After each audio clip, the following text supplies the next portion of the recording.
അള്ളാഹു നമ്മളെ കാക്കട്ടെ. അമീമർ മനുഷ്യന്മാരെ, അതെന്താ വയസ്സായിട്ടും വ്യഭിചരിക്കുന്നവനോട് അള്ളാഹ്ക്ക് ഇത്ര കോപം എന്താ? ഈ തെറ്റ് ചെയ്യുന്നതിന് തന്നെ പല ഘട്ടമുണ്ട്. 40 വയസ്സാകുന്നത് വരെ തെറ്റ് ചെയ്താൽ 40 വയസ്സ് വരെ ചെയ്യുന്ന തെറ്റിന്റെ ശിക്ഷയല്ല 40 കഴിഞ്ഞിട്ട് ചെയ്താൽ. ഒരുത്തൻ കള്ളു കുടിച്ചു, ഏതുവരെ? 40 വയസ്സ് വരെ കള്ളു കുടിച്ചു. ആ ശിക്ഷയല്ല 40 വയസ്സ് കഴിഞ്ഞിട്ട് കള്ളു കുടിച്ചത്, അതിനേക്കാൾ ശിക്ഷ. കാരണം 40 വയസ്സെത്തുമ്പോ ഒരു പുരുഷന് പക്വത വരണം. അവനപ്പോ ഒരു മധ്യവയസ്കനായി. 40 എത്തിയാൽ അത് നുബുവത്തിന്റെ പ്രായവാ. 40 കഴിഞ്ഞിട്ട് തെറ്റ് ചെയ്താൽ 40 മുമ്പ് ചെയ്തതിന്റെ ഇരട്ടി ശിക്ഷ ആഖിറത്ത്. അള്ളാഹു കാക്കട്ടെ. 60 കഴിഞ്ഞാലോ? 60 കഴിഞ്ഞാൽ പിന്നെ ഒന്നുണ്ടാവും. 60 കഴിഞ്ഞിട്ടും ചെയ്താൽ അവന് പിന്നെ അതിനേക്കാൾ വലിയ ശിക്ഷയാണ്.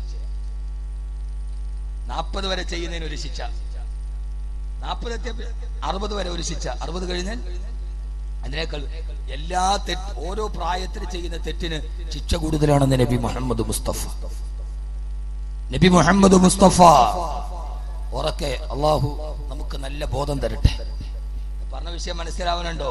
അതുകൊണ്ട് ശൈഖുൻ സാനി, വ്യഭിചരിക്കുന്ന വൃദ്ധൻ. 2 ആരാ?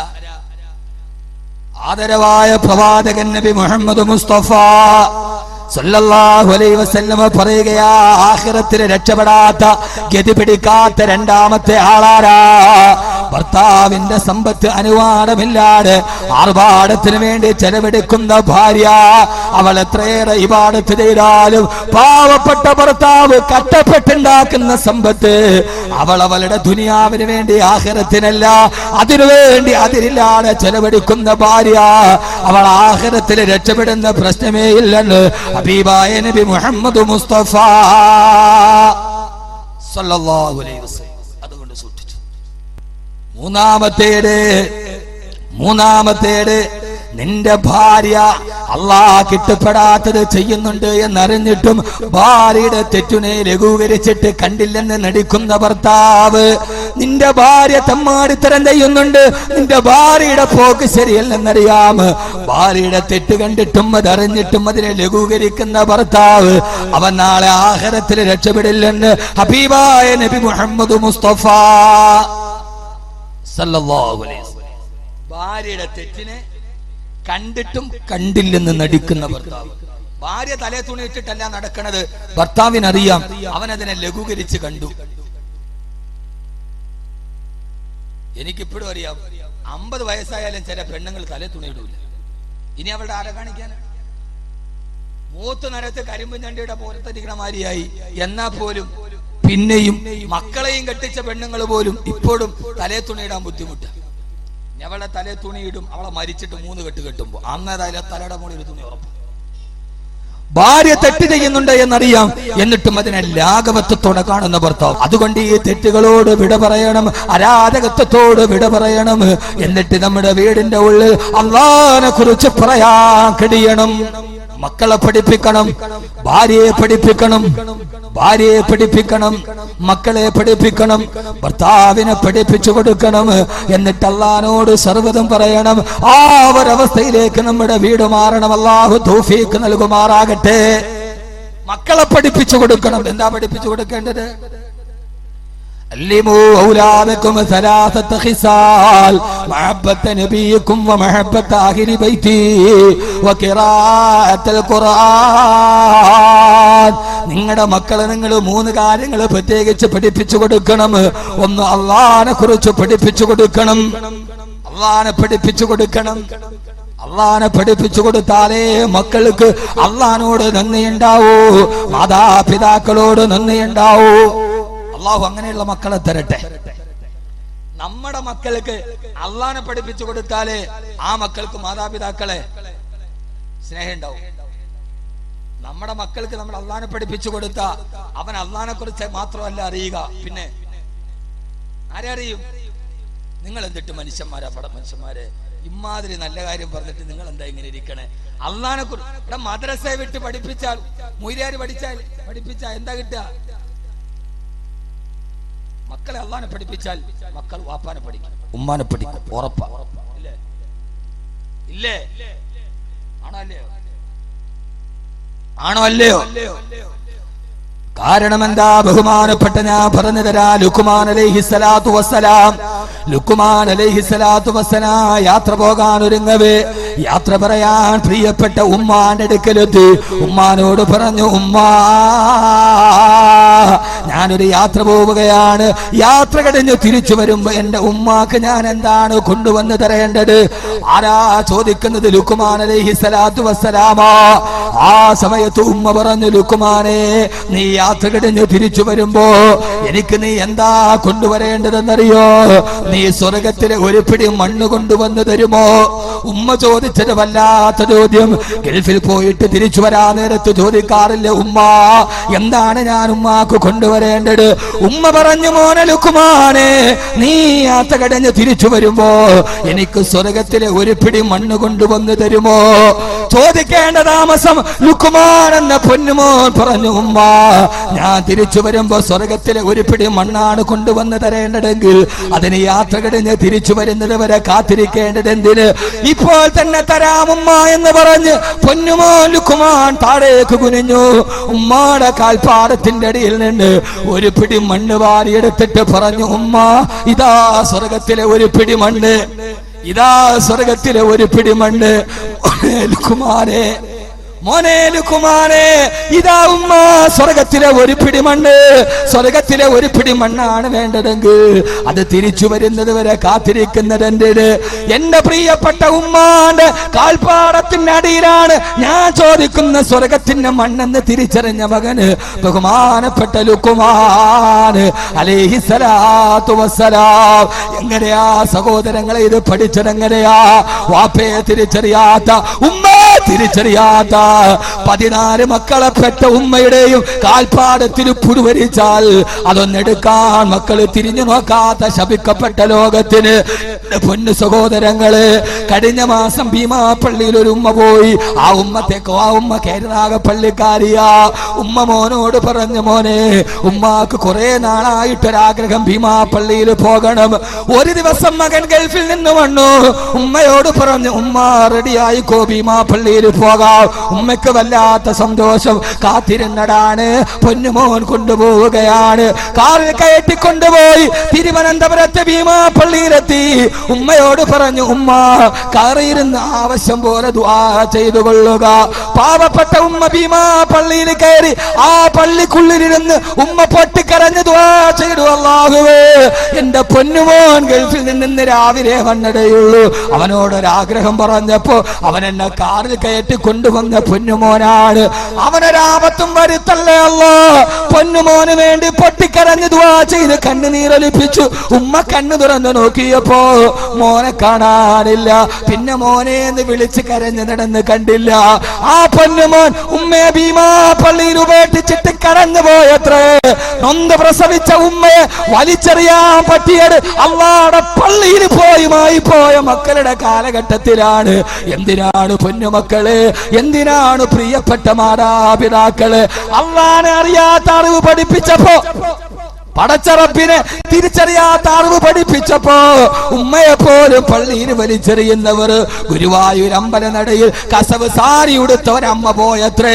5 മക്കൾ കൊണ്ടുപോയി ഗുരുവായൂരപ്പന്റെ നടയിൽ മക്കൾക്ക് വേണ്ടി കണ്ണടച്ച് പ്രാർത്ഥിച്ചു. തുറന്നപ്പോ മക്കളെ കണ്ടില്ല. അമ്മയവർ ഗുരുവായൂർ അമ്പലത്തിൽ ഉപേക്ഷിച്ചു അത്രേ. ഈ ഉപേക്ഷയിൽ ജാതി മത വ്യത്യാസമില്ല. മാതാപിതാക്കൾ ഭാരമാകുമ്പോ, നൊന്ത് പ്രസവിച്ച ഉമ്മ ഭാരമാകുമ്പോ, കഷ്ടപ്പെട്ട് വളർത്തിയ വാപ്പയ്ക്ക് ഒരു നേരത്തെ വെള്ളം കൊടുക്കാൻ മക്കൾക്കില്ലാത്തപ്പോ ഉമ്മയുടെ കാൽപ്പാടത്തിന്റെ അടിയിൽ കുനിഞ്ഞിട്ട് ചാടി എഴുന്നേറ്റിട്ട് പറഞ്ഞു അത്ര, ഉമ്മ സ്വർഗത്തിലെ ഒരു പിടി മണ്ണിതാണ് ഉമ്മ. പൊന്നുമോനെ, നീ ദുആ ചെയ്യുന്ന സ്വർഗം നിന്റെ ഉമ്മയുടെ കാൽപ്പാടത്തിന്റെ അടിയിലാ. കുട്ടിയെ, നിന്റെ വാപ്പയുടെ കവളൊട്ടിയത്, നിന്റെ വാപ്പയുടെ താടി നരച്ചത്, അത് നിന്നെ വളർത്താൻ കഷ്ടപ്പെട്ടിട്ടാണ്. നിന്നെ വളർത്താൻ കഷ്ടപ്പെട്ടിട്ടാണ്. നിന്റെ വാപ്പയുടെ കവളൊട്ടിയത്, നിന്റെ വാപ്പയ്ക്ക് ഇപ്പൊ കാൽമുട്ടെടുത്തിട്ട് നടക്കാൻ പറ്റാത്തത് വാപ്പ സുഖിച്ചിട്ടല്ല, വാപ്പ നിന്നെ വളർത്താൻ കഷ്ടപ്പെട്ടിട്ടാണ്. ആ വാപ്പ എവിടെ? ആ വാപ്പ എവിടെ? ആ വാപ്പ വയസ്സിനായപ്പോൾ നിനക്ക് ബുദ്ധിമുട്ടായി. വാപ്പ രോഗിയായി. വാപ്പ രോഗിയായത്, വാപ്പയുടെ കാല് നഷ്ടപ്പെട്ടത്, വാപ്പയ്ക്ക് നടുവിന് വേദന ഉണ്ടായത്, ആരോഗ്യ ദൃഢഗാത്രനായ ഉപ്പ, ആ ഉപ്പയുടെ തൊലി ചുക്കിച്ചുളിച്ചത്, നിന്നെ വളർത്താൻ കഷ്ടപ്പെട്ടിട്ട്. ബെഞ്ചമിന്റെ ആടുജീവിതം എന്ന് പറയുന്ന നോവലുണ്ട്. അതിൽ ബെഞ്ചമിൻ എഴുതുന്നുണ്ട്, വാപ്പ നജീബ് ഗൾഫിൽ പോയി. അതിലെ കഥാപാത്രം നജീബാണ് ആടുജീവിതത്തിൽ. എല്ലാം വായിക്കണം, എന്റെ വായനയുടെ ലോകം വിശാലോ, സമയമില്ലെന്ന് മാത്രമേ. അവിടെ ആടിനെ മേച്ച് 5 വർഷം കഴിഞ്ഞപ്പോൾ ഷുഗറൊക്കെ പിടിച്ചു ഒട്ടിപ്പിടിച്ച ശരീരവുമായി നജീബ് വീട്ടിലെത്തി. പോയപ്പോ ഗർഭിണിയായിരുന്ന ഗർഭാശയത്തിലിരുന്ന മോൻ പ്രസവിച്ച് സുന്ദരനായി 5 വയസ്സായി മുറ്റത്ത് കളിക്കുക. 5 വർഷം മുമ്പ് ഗൾഫിൽ പോയ നജീബ് ശരീരം ഒട്ടി തിരിച്ചു വന്നപ്പോ വീടിന്റെ മുറ്റത്തെത്തിയപ്പോ കുട്ടി ഓടിപ്പോയി ഉമ്മയോട് പറഞ്ഞു, ഉമ്മ, ഒരു യാചകൻ ഭിക്ഷയ്ക്ക് വന്ന് നിൽപ്പുണ്ട് വീടിന്റെ മുറ്റത്ത്. കുട്ടി വാപ്പയാന്നറിഞ്ഞ. ഉമ്മ ഓടി വന്ന് നോക്കുമ്പോ ഭർത്താവാണ്. ആ സമയത്ത് ഉമ്മ പറഞ്ഞു, മോനെ, അത് ഭിക്ഷയ്ക്ക് വന്ന ആളല്ല, അത് നിന്റെ വാപ്പയാണ്. അപ്പോ 5 വയസ്സുകാരനായ കുട്ടി വാപ്പ ഗൾഫിൽ പോകുന്നതിന് മുമ്പ് ഒരു ഫോട്ടോ എടുത്തിട്ട് അവിടെ വെച്ചിട്ടുണ്ടായിരുന്നു ചുമരില്. കുട്ടി പറഞ്ഞു, എനിക്ക് ഈ വാപ്പയെ വേണ്ട, എനിക്ക് ഈ സുന്ദരനായ സുമുഖനായ ഈ വാപ്പയെ മതി. നിങ്ങൾ പഠിക്കും. കുട്ടി പറഞ്ഞു, എനിക്ക് സുന്ദരനായ വാപ്പയെ മതി. മോനെ, ആരോഗ്യമില്ലാത്തപ്പോ, ശേഷിയില്ലാത്തപ്പോ നമ്മുടെ വാപ്പ നമുക്ക് അധികപ്പെട്ട ഉമ്മയുടെ കാൽപ്പാടത്തിന്റെ അടിയിലെ മണ്ണ് സ്വർഗത്തിൻ്റെതാണെന്ന് തിരിച്ചറിയാൻ നമുക്ക് കഴിയാതെ. അള്ളാഹു നമ്മളെ കാക്കട്ടെ, അള്ളാഹു നമ്മളെ കാക്കട്ടെ, അള്ളാഹു നമ്മളെ കാക്കട്ടെ. നമ്മുടെ മക്കളോട് ഏറ്റവും കൂടുതൽ സ്നേഹം നമ്മളെക്കാൾ കൂടുതൽ നമ്മുടെ ഉമ്മയ്ക്ക്, നമ്മുടെ വാപ്പയ്ക്ക്, കൊച്ചുമക്കൾ ഭയങ്കര സ്നേഹമാണ്. നമ്മുടെ മക്കൾ അവരിട്ടത് ആലോചിക്കാം, ഇല്ലേ? കണ്ടിട്ടില്ലേ?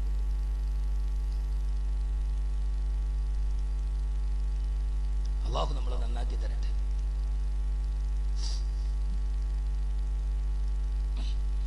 ഈ ഇരിക്കുന്ന ഷെരീഫിന്റെ വാപ്പ, ഷെരീഫിന്റെ മക്കളെ ഭയങ്കരമായിട്ട് സ്നേഹിച്ചു. ഞങ്ങളുടെ ജമാഅത്തിന്റെ സെക്രട്ടറി ആയിരുന്നു അനീഫ സാഹിബ്. അള്ളാഹു അദ്ദേഹത്തിന്റെ ഖബറിടം വിശാലമാക്കി കൊടുക്കട്ടെ. മരിച്ചു. എന്നെ വല്ലാതെ സ്നേഹിച്ച ഒരാളാണ്.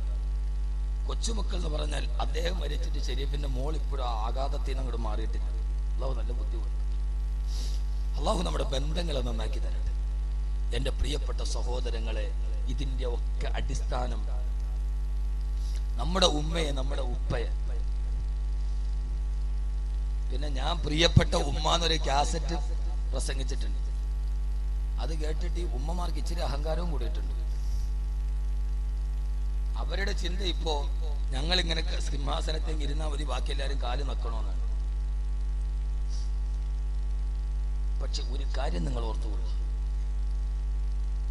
ഞാൻ എൻ്റെ വിഷയത്തിന്റെ ഇതിന്റെ 2ാമത്തെ ഭാഗം ഇൻഷാ അല്ലാഹ് എങ്ങനെ അള്ളാഹ്ക്ക് വേണ്ടി ജീവിക്കണം അത് ഞാൻ ഒരു ദിവസം സുബഹിക്ക് മുമ്പ് മുതൽ കിടക്കുന്നത് വരെ അള്ളാഹുടെ പൊരുത്തത്തിന് നമ്മൾ എങ്ങനെ ജീവിക്കണം ഒരൊറ്റ ദിവസം, അത് ഇൻഷാ അല്ലാഹ് നാളെ പറഞ്ഞുതരും. അള്ളാഹു തൗഫീഖ് നൽകട്ടെ. അതിനു മുമ്പ് വളരെ പ്രധാനപ്പെട്ട ഒരു ആയത്ത് അള്ളാഹു സുബ്ഹാനഹു വ തആല ഒരു കുടുംബത്തിന്റെ മുഴുവൻ ഐശ്വര്യവും സമാധാനവും സന്തോഷവും അള്ളാഹു വെച്ചിരിക്കുന്നത് 3 കാര്യത്തിലാണ്. എത്ര? അത് പറഞ്ഞ ഇൻഷാ അല്ലാഹ് നമ്മുടെ ഇന്നത്തെ വിഷയം പൂർത്തിയായി. അള്ളാഹു തൗഫീഖ് നൽകട്ടെ, അള്ളാഹു തൗഫീഖ് നൽകട്ടെ. 3 കാര്യം. അതെവിടെയാണ്? 1,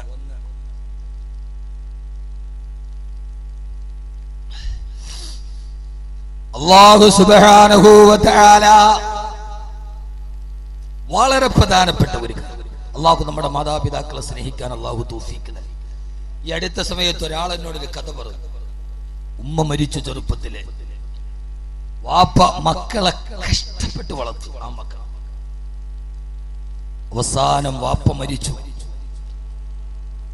മരിച്ചു കഴിഞ്ഞപ്പോ മോൻ ആദ്യമായി വാപ്പയെ ഖബറടക്കി. മോൻ ജോലി ചെയ്ത് ആദ്യത്തെ പൈസ കിട്ടി. ആ പൈസയുമായി വന്നിട്ട് മോൻ പറഞ്ഞു, അത്രേ, എന്നെ കഷ്ടപ്പെട്ട് വളർത്തി എൻ്റെ ഉപ്പ മരിച്ചു, എനിക്കൊന്നും എൻ്റെ ഉപ്പാക്ക് വേണ്ടി ചെയ്യാൻ പറ്റിയില്ല. എനിക്ക് ആദ്യം കിട്ടിയ ശമ്പളം കിട്ടിയ ഈ പൈസ ഞാൻ ഉപ്പാടെ കബറിൽ കൊണ്ടുപോയി മണ്ണ് മാന്തിയിട്ട് അതിൻ്റെ ഉള്ളിൽ വെച്ചു കൊടുക്കട്ടെ. ആ കുട്ടി ധരിച്ചത് ഇതാ മണ്ണിന്റെ ഉള്ളിൽ വെച്ചാൽ ഉപ്പാക്ക് അതുകൊണ്ട് ഗുണം കിട്ടും. അള്ളാഹു അങ്ങനെയെങ്കിലും ചിന്തിക്കുന്ന നല്ല മക്കളെ അള്ളാഹു തരട്ടെ. നമ്മളൊക്കെ കഷ്ടപ്പെടും നമ്മുടെ മക്കൾക്ക് വേണ്ടി, നമ്മളൊക്കെ ജീവിക്കും നമ്മുടെ മക്കൾക്ക് വേണ്ടി.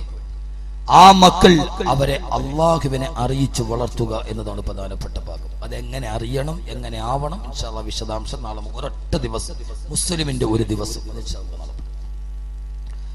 അല്ലാഹു സുബ്ഹാനഹു വ തആല പറയുകയാ.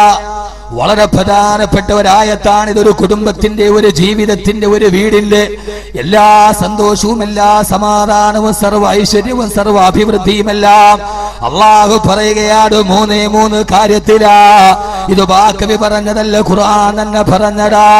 വസക്കരിയാ ഇദ്നാദാ റബ്ബഹു റബ്ബി ലാ തദർനി ഫർദൻ വഅന്ത ഖൈറുൽ വാരിസീൻ. ബഹുമാനപ്പെട്ട സക്കരിയ നബി അലൈഹിസ്സലാത്തു വസ്സലാമിന്റെ കുടുംബത്തെ കുറിച്ച് പറയുമ്പോ ആരാ സക്കരിയ നബിയുടെ മകനാരാ? ബഹുമാനപ്പെട്ട യഹ്യാ നബി അലൈഹിസ്സലാത്തു വസ്സലാം. ആരാ? പൊന്നുമോൻ യഹ്യ പോയി നിസ്കരിക്കാൻ കിടന്നാൽ നിസ്കാരത്തിന്റെ സുജൂദിൽ കിടന്ന നരകത്തോത്തിട്ട് കരയുകയാ, പരലോകത്തോത്തിട്ട് കരയുകയാ. കരഞ്ഞ് കരഞ്ഞ് കണ്ണുനീര് ചാലിട്ടൊടുകി. ആ കണ്ണുനീര് ഭൂമിയിൽ വീണിട്ട് ആ ഭൂമിയുടെ നനവിൽ നിന്ന് മുളച്ചു വന്നാൽ പോലും യഹ്യാ സുജൂദിൽ നിന്ന് കല ഉയർത്താറില്ല. ബഹുമാനപ്പെട്ട സക്കരിയ നബി പറഞ്ഞു, അല്ല കൊടുത്ത പൊന്നുമോന്റെ സ്വഭാവം എന്താ? പടച്ചറപ്പിനെ ഓർത്തോർത്ത് കരഞ്ഞ് കരഞ്ഞ് സുജൂദിൽ കിടന്ന് പൊട്ടിക്കരഞ്ഞ് കണ്ണുനീരിന്റെ ഉള്ളിൽ നിന്ന് പുല്ലുകിളിർത്തു വന്നാലും തല ഉയർത്താത്ത പൊന്നുമോനാ. അത്രയും നല്ല മോനെ കൊടുക്കാൻ, ഏറ്റവും നല്ല സന്തോഷമുള്ള കുടുംബജീവനം കൊടുക്കാൻ മൂന്ന് കാരണങ്ങളേ ഉള്ളൂ. പോരയിടത്തിലെ പള്ളിക്കലെ പ്രിയപ്പെട്ട സഹോദരങ്ങള് ഇന്ന് തീരുമാനിക്കണം, ഈ 3 അടിസ്ഥാന ഗുണങ്ങൾ നമ്മുടെ വീട്ടിലുണ്ടാകണം. ഒന്നാമത്തേത് അല്ലാഹു പറയുകയാണ്, ഇന്നഹും കാനൂ യുസാരിഊന ഫിൽ ഖൈറാത്ത് വയദഊനനാ റഗബൻ വറഹബാ വകാനൂ ലനാ ഖാശഈൻ. ഈ പ്രസംഗത്തിന്റെ അവസാന ഭാഗം അല്ലാഹു പറയുകയാ, ഏതെങ്കിലും ഒരു കുടുംബത്തിന് സമാധാനം വേണോ, സന്തോഷം വേണോ? സക്കരിയ നബിയുടെ കുടുംബത്തിലെ നല്ല മോൻ പറഞ്ഞതെങ്ങനെയാ? നമ്മുടെ മക്കളെ നല്ലവരാകണോ? ഒന്ന്, വയദഊനനാ റഗബൻ വറഹബാ. ഏത് പ്രയാസം വന്നാലും, ഏത് ദുഃഖം വന്നാലും, ഏത് സന്തോഷം വന്നാലും വയദഊനനാ, ആ കുടുംബത്തിലെ ഭാര്യയും ഭർത്താവും എന്നോട് ദുആ ചെയ്യുന്നവരാ, പടച്ചറപ്പിന് വേണ്ടി ഇബാദത്ത് ചെയ്യുന്നവരാ. ഏതൊരു കുടുംബത്തിന്റെയും അടിസ്ഥാനപരമായ സമാധാനത്തിന്റെ അടിസ്ഥാനം ഇലാഹിനെ അറിയലാ, അല്ലാഹനെ അറിയലാ. വയദഊനനാ റഗബൻ വറഹബാ. ഏത് പ്രയാസം വന്നാലും അവരെന്നോട് പറയും, ഏത് സന്തോഷം വന്നാലും അവരെന്നോട് പറയും. അവരെന്നെ മറക്കാറില്ല. നമ്മുടെ വീട്ടിൽ അല്ലാഹനെ മറക്കരുത്. ഏത് പ്രയാസം വന്നാലും അല്ലാഹനോട് പറയണം. എന്റെ പ്രിയപ്പെട്ട പെങ്ങളെ അറിയുമല്ലോ, ബഹുമാനപ്പെട്ട സയ്യിദത്തുനാ ആയിഷ റളിയല്ലാഹു അൻഹക്കെതിരെ അപവാദം പറഞ്ഞു. ഏതുവരെ റസൂലുള്ളാഹി സ്വല്ലല്ലാഹു അലൈഹി വസല്ലമയുടെ സഹാബത്ത് പോലും അപവാദത്തിന് പങ്കെടുത്തു. അല്ലാഹുവിന്റെ റസൂൽ പോലും വിശ്വസിച്ചു പോയി. സഫ്വാൻ റളിയല്ലാഹു അൻഹുവിനെ ചേർത്ത് അപവാദം പറഞ്ഞപ്പോ അല്ലാഹുവിന്റെ റസൂൽ ഒരു ദിവസം പറഞ്ഞു, ആയിഷ നീ നിന്റെ വീട്ടിലേക്ക് പോയിക്കോ ആയിഷ. ഭർത്താവ് ഭാര്യയെ സ്വന്തം വീട്ടിലാക്കിയാൽ അല്ലാഹുവിന്റെ റസൂൽ പോലും വിശ്വസിച്ചു എന്നല്ലേ ഇത് ഖുർആൻ പറയുന്ന തെളിവാണ്. ആയിഷ ബീവി വീട്ടിലായി. നാട്ടുകാരെ അപവാദം പറഞ്ഞ് ആഘോഷിക്കാൻ തുടങ്ങി. ആയിഷ ബീവി വീട്ടിലാ. സമൂഹത്തിലെ നിലയും വിലയുമുള്ളവനെ കുറിച്ച് അപവാദം പറയല് നാട്ടുകാരുടെ ഒരു ഹോബിയാ. ഏത് സ്ഥലത്തും ആരെക്കുറിച്ചെങ്കിലും അപവാദങ്ങൾ പറഞ്ഞുണ്ടാക്കുക അത് അല്ലാഹുവിന്റെ റസൂലിന്റെ കാലത്തുണ്ടായിട്ടുണ്ട്. സഹാബത്ത് പോലും പങ്കെടുത്തു പോയി. ആയിഷ ബീവി ദുഃഖിതയായിട്ടിരിക്കുകയാണ്. ഭർത്താവ് പോലും വിശ്വസിച്ചു പോയി. ഒരാൾ പോലും ഇല്ല, ഒരാൾ ആരംഭത്തിനില്ല. ഉപ്പാനോട് പറഞ്ഞു, ഉപ്പാ ഞാൻ തെറ്റ് ചെയ്തിട്ടില്ല ഉപ്പാ. അബൂബക്കർ റളിയല്ലാഹു അൻഹു പറഞ്ഞു, ആയിഷ നീ തെറ്റ് ചെയ്തു എന്ന് സാഹചര്യങ്ങൾ തെളിവാ. ഉമ്മാന്റെ അടുക്കൽ പോയി പറഞ്ഞു, ഉമ്മ റൂമാനാണ് ഉമ്മ ആരെന്തറിയോ? അല്ലാഹുവിന്റെ റസൂല് പറഞ്ഞ പെണ്ണാ.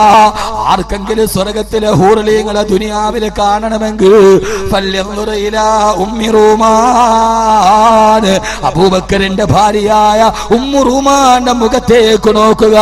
സ്വർഗത്തിലെ ഹൂറി പെണ്ണെന്ന് അല്ലാഹുവിന്റെ റസൂല് വിശേഷിപ്പിച്ച പെണ്ണാ ആയിഷ ബീവിയുടെ ഉമ്മ. ഇല്ല ആയിഷ നീ തെറ്റുകാരിയാണെന്ന് ആയിഷ സാഹചര്യങ്ങൾ പറയുകയാ. ഉമ്മയില്ല, ഉപ്പയില്ല, ഒറ്റപ്പെട്ട ആയിഷ ബീവി റളിയല്ലാഹു അൻഹാ തന്റെ വീടിന്റെ ഉള്ളിൽ പൊട്ടിക്കരയുകയാ. പോരേടത്തെ പെണ്ണേ, ജീവിതത്തിൽ എത്രയെത്ര സാഹചര്യങ്ങൾ വരാറുണ്ട്. ഏതു വീടാ? 10 മുഴം നീളമുള്ള 8 മുഴം വീതിയുള്ള ഒന്ന് ആരെങ്കിലും കടന്നുപോയാ തലകുനിച്ച് കയറി പോകുന്ന, ആകാശത്ത് മഴ പെയ്താലും മഴത്തുള്ളി മുഴുവനും പെയ്തുറങ്ങി താടോട്ടിറങ്ങുന്ന ഒരു ചെറ്റക്കുടിലിന്റെ ഉള്ളിലിരിക്കുകയാ. ഏതാണ്ട് 15 ദിവസത്തോളം പൊട്ടിക്കരയുകയാണ്. ഏറ്റവും വലിയ വിഷമമാണ്, പ്രയാസമാണ്.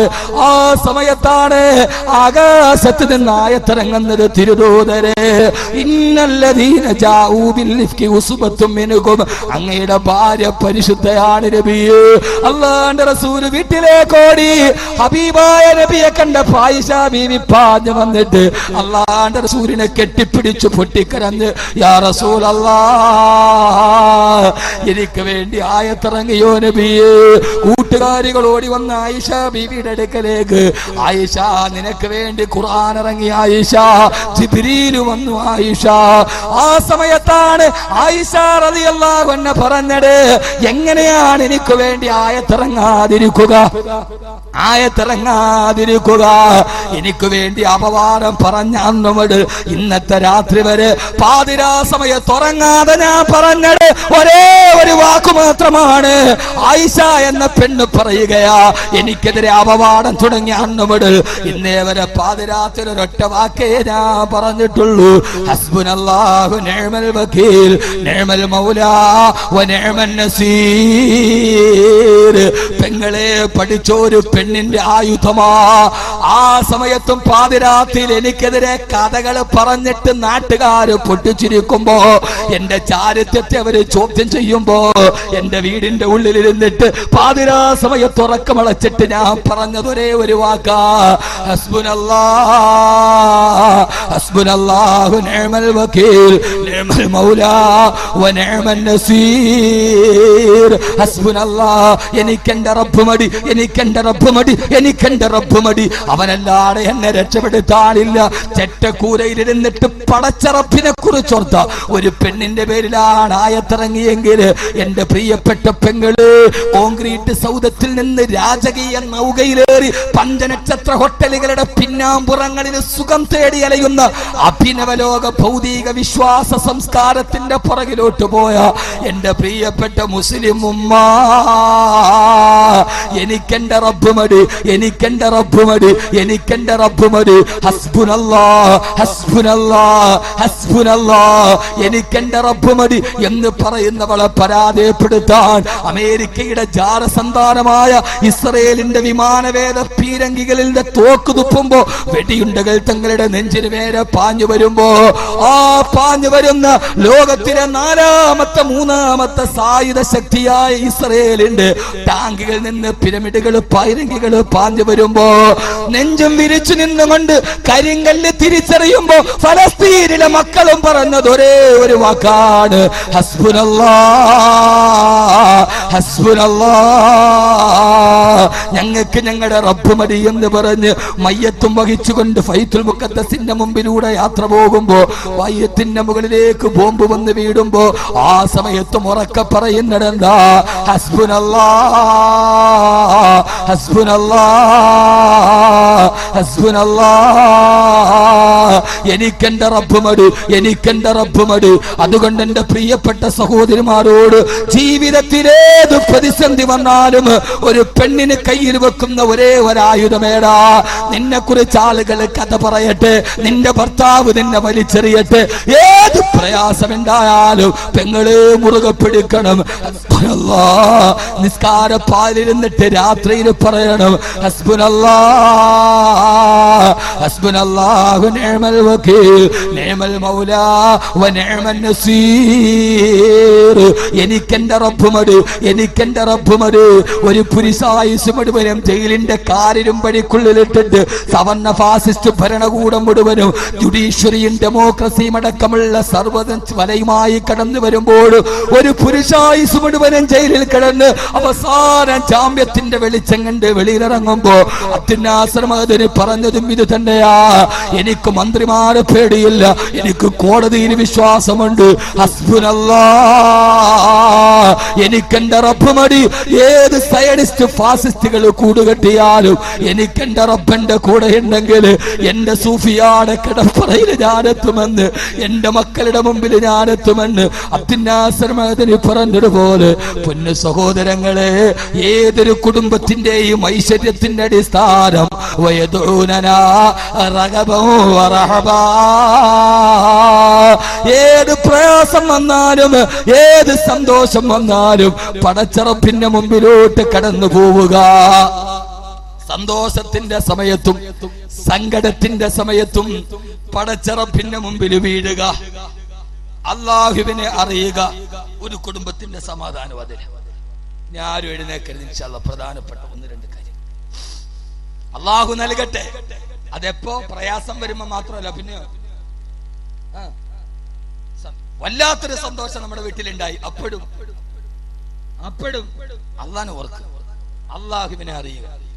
രോഗം വരുമ്പോഴല്ല നാരിസലാത്തേണ്ടത്, മനസ്സിലായോ? രോഗം വന്നപ്പോഴല്ല നാരിസലാത്തേണ്ടത്, അല്ലാത്തപ്പോഴും സന്ധിക്കല്ല. അള്ളാഹു തൗഫീഖ് നൽകട്ടെ. ഏറ്റവും വലിയ സന്തോഷം വരുമ്പോഴും ഭാര്യയും ഭർത്താവും അല്ലാഹനെ അറിയണം. വിവാഹത്തിന്റെ ആദ്യ രാത്രി പട്ടുമെത്തയിൽ ഭർത്താവ് കാത്തിരിക്കുമ്പോ ആ സമയത്ത് തന്റെ ജീവിതത്തിന്റെ ഏറ്റവും വലിയ സൗന്ദര്യത്തിന്റെ ഒരു ദിവ്യ മൗനാനുരാഗത്തിന്റെ സമഞ്ജസ മേഖലകളിലേക്ക് പോകാൻ പോവുകയാ. ഒരു പെണ്ണിന്റെ ഏറ്റവും വലിയ സന്തോഷത്തിൽ ആറാടുന്ന ദിവസമാ. ആ സമയത്തും ഭർത്താവ് നോക്കി നിന്നിട്ട് കാണുന്നില്ല. അവസാനം ഭാര്യയെ നോക്കി ചൊല്ലുമ്പോ മണിയറയുടെ മറുവാടക്കല് മുസല്ല വിരിച്ചിട്ട് പടച്ചറപ്പിന്റെ മുമ്പിൽ സുജൂദിൽ പൊട്ടിക്കരയാ. ആര്? നമുക്കിന്ന് കല്യാണത്തിന്റെ ആദ്യ രാത്രി പടക്കം പൊട്ടിക്കാനും ആവശ്യമില്ലാത്ത അനാവശ്യങ്ങൾ ഉണ്ടാക്കാനും ഇന്ന് വിവാഹച്ചന്തയിൽ മാത്സര്യ ബുദ്ധിയോടെ കോടികളെറിഞ്ഞ് പകിട കളിക്കുന്ന സമുദായത്തിന്റെ നടുവിൽ വിവാഹച്ചന്ത ഇൻഷാ അല്ലാഹ് അതിനൊക്കെ മാതൃകയായി കാരാളികോണം കാരക്കൽ മുസ്ലിം ജമാഅത്തിന്റെ കീഴിൽ ഇൻഷാ അല്ലാഹ് ഈ വരുന്ന 12-ാം തീയതി 7-ാം തീയതി മുതൽ 12-ാം തീയതി വരെ മതപ്രഭാഷണം നടക്കുക. 10-ാം തീയതി ഇൻഷാ അല്ലാഹ് എന്റെ പ്രിയ സുഹൃത്തിന് ഉഷാദ് ബാക്കവി, 11-ാം തീയതി ഇൻഷാ അല്ലാഹ് എന്റെ പ്രസംഗം ഉണ്ടാവും. 7-ാം തീയതി ഇൻഷാ അല്ലാഹ് നാളെ ഞാൻ കൃത്യം ഡേറ്റ് പറയാം. നമ്മളെല്ലാവരും കാത്തിരിക്കുന്ന ബഹുമാനപ്പെട്ട ജനാബ് അബ്ദുസ്സമദ് സമദാനി കാരാളികോണത്ത് പ്രസംഗിക്കുക. അള്ളാഹു തൗഫീഖ് നൽകട്ടെ. കൃത്യ ഡേറ്റ് ഞാൻ നാളെ പറഞ്ഞുതരാം. അവിടെ വെച്ച് ഒരു ഫോട്ടോ ഇല്ല, ഒരു പരസ്യമില്ല. കാരാളികോണം കാരക്കൽ മുസ്ലിം ജമാഅത്ത്, ആ ജമാഅത്തിലെ ഏറ്റവും നിർത്തനയായ പെൺകുട്ടിക്ക് 5 പവന്റെ സ്വർണവും അവർക്ക് ജീവിക്കാൻ ഒരു ഓട്ടോറിക്ഷയും, അവളുടെ വിവാഹം ഞങ്ങളുടെ ജമാഅത്തിന്റെ ആഡിറ്റോറിയത്തിൽ വെച്ച് എല്ലാവരും കൂടി നടത്തിക്കൊടുക്കാൻ തീരുമാനിച്ചിരിക്കും. ഓരോ ജമാഅത്തുകളും ഇത് മാതൃകയാക്കി. ആദ്യമായി പ്രദേശത്ത് ഉളുഹിയ സംഘടിതമായി നടപ്പാക്കിയ ജമാഅത്താണ് കാരാളികോണം ജമാഅത്ത്. പിന്നീട് എല്ലായിടത്തും മാതൃകയായി. ഇൻഷാ അല്ലാഹ് അതിലേക്ക് നിങ്ങളെല്ലാവരെയും ഞാൻ ക്ഷണിക്കുകയാണ്. അള്ളാഹു സ്വീകരിക്കുമാറാകട്ടെ. നാളെ അതിന്റെ കൃത്യ പ്രോഗ്രാം ഇൻഷാ അല്ലാഹ് നാളെ ഞാൻ പറഞ്ഞുതരാം. ജമാഅത്തിന്റെ പ്രസിഡന്റ് ഉണ്ട്, മെമ്പർമാര്, സെക്രട്ടറി ഒക്കെ ഇവിടെ ഉണ്ട്. ഔദ്യോഗികമായി നിങ്ങളെ ഞാൻ ക്ഷണിക്കുകയാണ്. 7-ാം തീയതി മുതൽ 11-ാം തീയതി വരെ. അള്ളാഹു സ്വീകരിക്കുമാറാകട്ടെ. സമദാനി ഇൻഷാ അല്ലാഹ് വരുന്നുണ്ട്, വരാൻ എന്നോട് സമ്മതിച്ചിട്ടുണ്ട്. വിവാഹം എന്നത് ഏറ്റവും വലിയ നമ്മുടെ മക്കളുടെ വിവാഹം നടത്തുമ്പോ എന്റെ പ്രിയപ്പെട്ട സഹോദരങ്ങളെ, ആ വിവാഹത്തിന്റെ ആദ്യ രാത്രിയിൽ മുസല്ലയിൽ ഇരുന്നിട്ട് പൊട്ടിക്കരയാണ് ഫാത്തിമ റളിയല്ലാഹു അൻഹാ. അലി റളിയല്ലാഹു അൻഹു ചോദിച്ചു, ഫാത്തിമ, മണിയറയിൽ നിന്നെ ഞാൻ കാത്തിരിക്കുമ്പോ ആ സമയത്ത് നീ എന്തേ പള്ളിയുടെ മുമ്പിൽ പോകുന്നത് പോലെ ഇങ്ങനെ നിസ്കരിക്കുന്നത് എന്തേ ഫാത്തിമ? കരയുന്നത് എന്തേ ഫാത്തിമ? ആ സമയത്താണ് ഫാത്തിമ പറഞ്ഞത്, അലിയേ, ഇതാരുടെ ബീജമാണ്, ഇതാരുടെ അസ്തിത്വമാണ്, ഇത് ഉലകനായകന്റെ, ലോകത്തിന്റെ വറക്കത്തിന്റെ, സമാനിന്റെ, മക്കാനിന്റെ ഉടമസ്ഥന്റെ, ലോകരിസാരത്തിന്റെ ഉടമസ്ഥന്റെ, മദീനയുടെ പാരിജാതത്തിന്റെ, മക്കയുടെ പൂനിനാവിന്റെ, ആമിനയുടെ മുത്തുമോന്റെ, അബ്ദുള്ളയുടെ പ്രിയപ്പെട്ട സത്തിന്റെ, മാനവികതയുടെ വിശ്വവിമോചകന്റെ പ്രിയപ്പെട്ട പൊന്നുമോൾ, ഇത് റിസാലത്തിന്റെ വീട്ടിൽ വളർന്നവൾ, ഇത് നുബൂവത്തിന്റെ വീട്ടിൽ വളർന്നവൾ, ഇത് അല്ലാഹനെ പഠിപ്പിച്ചു കൊടുത്ത ഉപ്പാന്റെ മകൾ, ഇത് അല്ലാഹനെ പ്രണയിപ്പിക്കാൻ പഠിപ്പിച്ചു കൊടുത്ത ഉപ്പാന്റെ മകൾ, ഇത് ഭർത്താവിന് വേണ്ടി കിടപ്പറ പോലും, കിടക്കുന്ന പുതപ്പ് പോലും ഭർത്താവിന് വേണ്ടി അങ്ങാടിയിലേക്ക് ഭക്ഷണം വാങ്ങിക്കാൻ കൊടുത്തുവിട്ട ഖദീജയുടെ പൊന്നുമോൾ. ഇത് നിസ്സാരക്കാരിയല്ല ഈ മുള്ളമോൾ. അവൾ അല്ലാഹനെ പഠിച്ചവൾ. താൻ പതക്കുന്ന പുതപ്പ് പോലും ഭർത്താവിന് പട്ടിണി വന്നപ്പോ കയ്യിലെടുത്തു കൊടുത്തിട്ട് കണ്ണുനീര് വന്നില്ല, ഇത് കൊണ്ടുപോയി ചന്തയിൽ വിൽക്കാൻ പറഞ്ഞ ഖദീജയുടെ പൊന്നുമോൾ. അലിയെ, ഇന്ന് രാത്രിയിൽ ഞാൻ ഇവിടെ നിന്ന് കരയുമ്പോ എന്തേ കരയുന്നതെന്ന് ചോദിക്കാൻ നിങ്ങളുണ്ട്. നാളെ ഫാത്തിമ പോകും, 6 അടി മണ്ണിലേക്ക് മണ്ണിട്ട് മൂടും, എല്ലാവരും പിരിഞ്ഞു പോകും, പള്ളിയിൽ മഗ്‌രിബിന്റെ ബാങ്ക് വിളിക്കും. അന്ന് ഫാത്തിമയുടെ ആദ്യ രാത്രി, ഖബറിലെ ആദ്യ രാത്രി, മണ്ണിട്ട് മൂടിയ രാത്രി, റഖീബും മൻകറിനെ കീറും വരുന്ന രാത്രി. ആ രാത്രി എന്നെ സഹായിക്കാൻ ആരുണ്ടല്ലേ? എന്നോട് കരയുന്നത് എന്തെന്ന് ചോദിക്കാൻ സബാനിയാക്കളായ മലക്കുകളുടെ ദണ്ഡിന്റെ അടിയേറ്റ് ഫാത്തിമ പെടയുമ്പോ എന്തേ ഫാത്തിമ കരയുന്നെന്ന് ചോദിക്കാൻ അലിയേ, നിങ്ങൾ പോലും അവിടെ ഉണ്ടാവില്ലല്ലോ. ഖബറിന്റെ ആദ്യ രാത്രി ഒത്തിട്ട് ഞാൻ കരയുകയാണ്, പടച്ച റബ്ബിനെ ഒത്തിട്ട് കരയുകയാണ്, എന്റെ റബ്ബിനെ ഒത്തിട്ട് കരയുകയാണ് ഞാനെന്ന് മറുപടി പറയവേ ഫാത്തിമ ഫാത്തിമ ഫാത്തിമ മറുപടി വീണ്ടും വന്ന് അലിയാരുടെ. ആരാണ് അലിയെ? അബൂ താലിബിന്റെ മകൻ. ആ ചില്ലറക്കാരനല്ല, മദീനയുടെ നായകന്റെ കൂട്ടുകാരൻ. ആദ്യമായി റിസാലത്തിന്റെ വെളിച്ചത്തിലോട്ട് കുട്ടികളിൽ നിന്ന് നടന്നു വന്നവന്, ഖൈബറിന്റെ പടക്കളത്തിൽ അല്ലാഹുവിന്റെ ദീനിന് വേണ്ടി പോര് നയിച്ചവൻ, ഞാനാണെന്ന് പറഞ്ഞവൻ, ഞാൻ മുറക്കിവിന്റെ തലയെടുക്കുമെന്ന് പറഞ്ഞ അലിയാർ തങ്ങൾ. അത് നിസ്സാരക്കാരനല്ല, ലോകനായകന്റെ മരുമകനാണ്. ഫാത്തിമ, ഒന്നുകൂടി മുസല്ല നിവർത്തിയിട്. മണിയറയിൽ മുസല്ല നിവർത്തി, ഞാനും കൂടി നിന്റെ ഓരത്ത് നിൽക്കട്ടെയോ? പാതിരാ സമയത്തും മണിയറയിൽ ഒരു മുസല്ലയുണ്ടായി.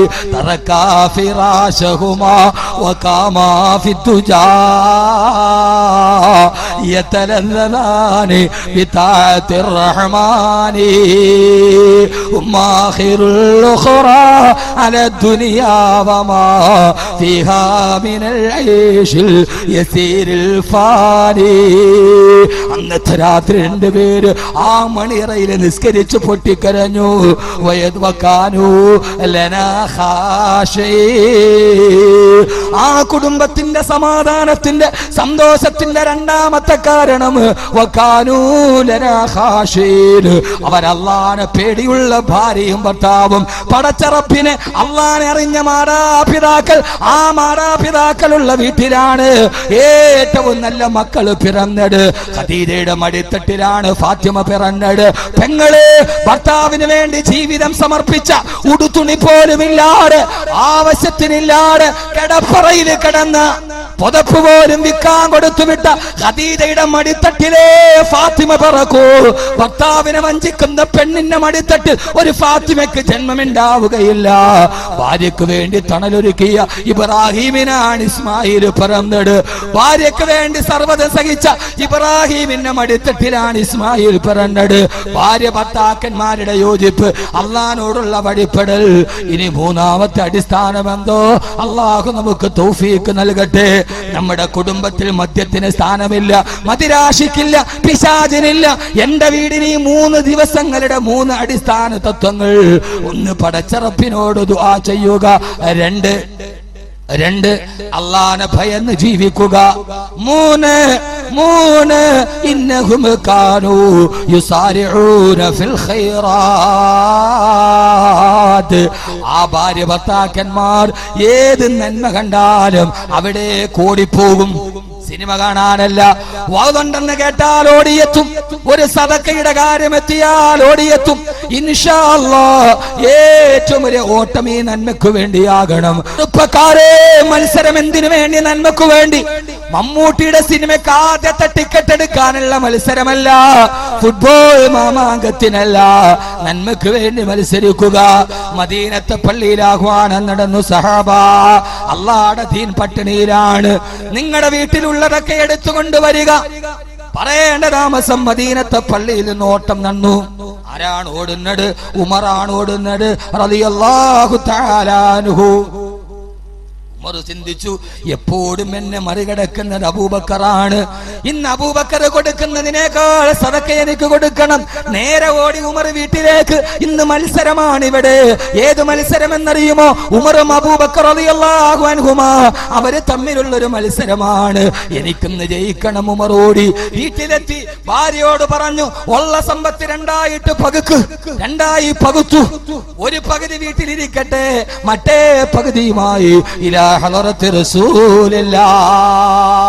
ഉമറേ, നിന്റെ വീടിന് വേണ്ടി എന്ത് വെച്ചിട്ടുണ്ട്?